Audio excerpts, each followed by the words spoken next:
Hi, Brian from Tallman Minis here.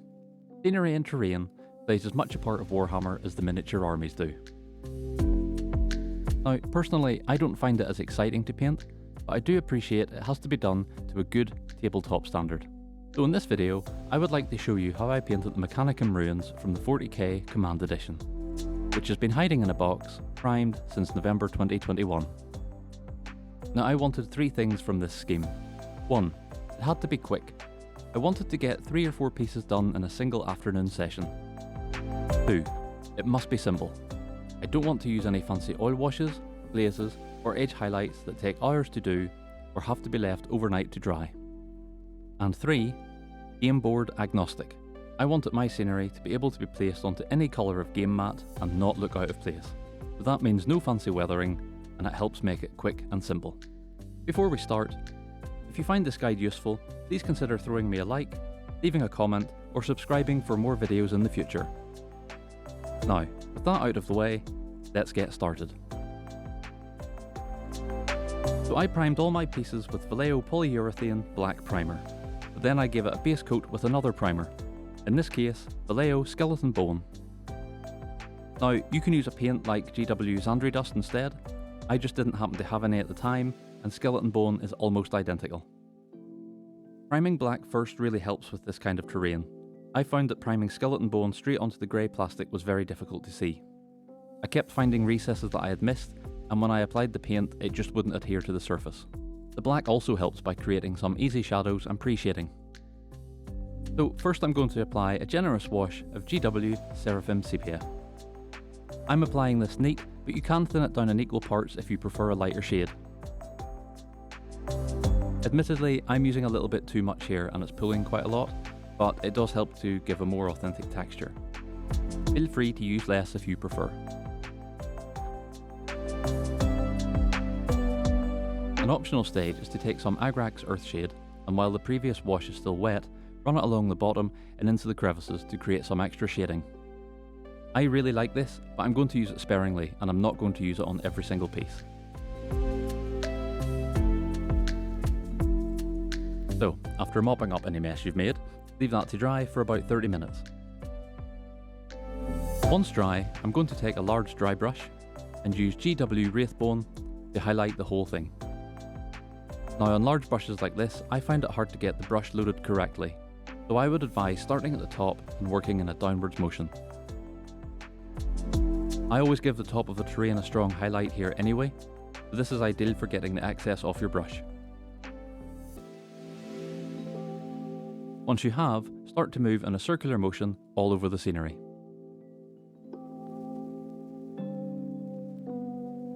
So once that's dry, you'll want to protect the dry brush paint because it can rub off very easily. For intermediate stages like this, I use Vallejo Polyurethane Matte Varnish and save my AK Interactive for the very end. For any metal areas or details that you want to stand out, I'm going to give those a coat of GW Contrast Basilicanum Grey. As you can see here, I'm not applying this very carefully. That's largely on purpose. I want the terrain to have an abandoned look, and any spillages will just look like dirt or grime, and any missed parts will be covered up when we give these areas a wash and a dry brush. For pieces that have a floor like this, I'm going to give it 2 coats of Basilicanum Grey, so that I can get it into the gaps in the gratings. Once again, I'm really laying this on a bit thick. Now it works, but I think you could save yourself some paint by adding a glaze or contrast medium, and applying thinner layers to achieve the same effect.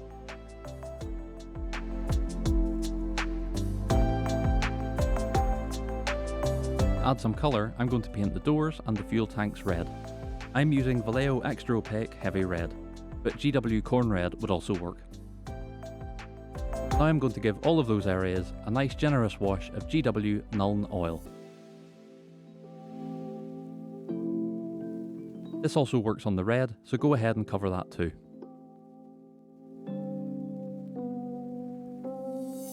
Then I take a small and a medium dry brush and load them up with GW Base Iron Warriors. Moving in a top-down motion, I'm going to apply that to all the areas painted in Basilicanum Grey. Don't worry if your brush is overloaded, it should streak a little and that just adds to the worn metal effect. Use the smaller dry brush for the pipes and smaller panels. When you see an area that you've missed, simply apply the dry brush firmly to that area. These areas pick up the metallic paint much brighter and gives you some free highlights.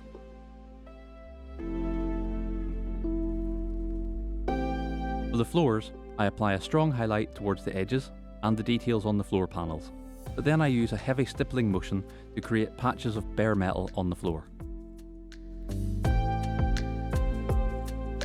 You can varnish again here if you want. Scenery can be difficult to handle and it can lead to the paint getting rubbed off easily.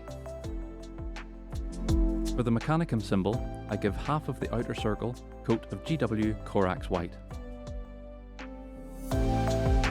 before applying a single coat of GW Contrast Apothecary White.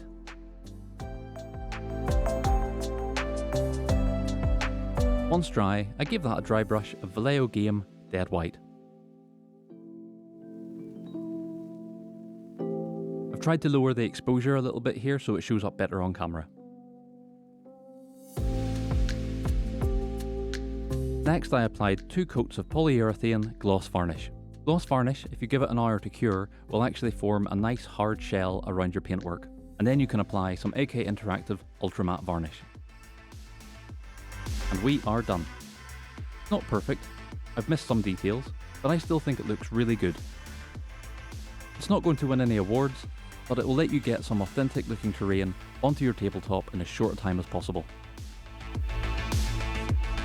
So until next time, enjoy your painting, have fun, and I'll see you soon.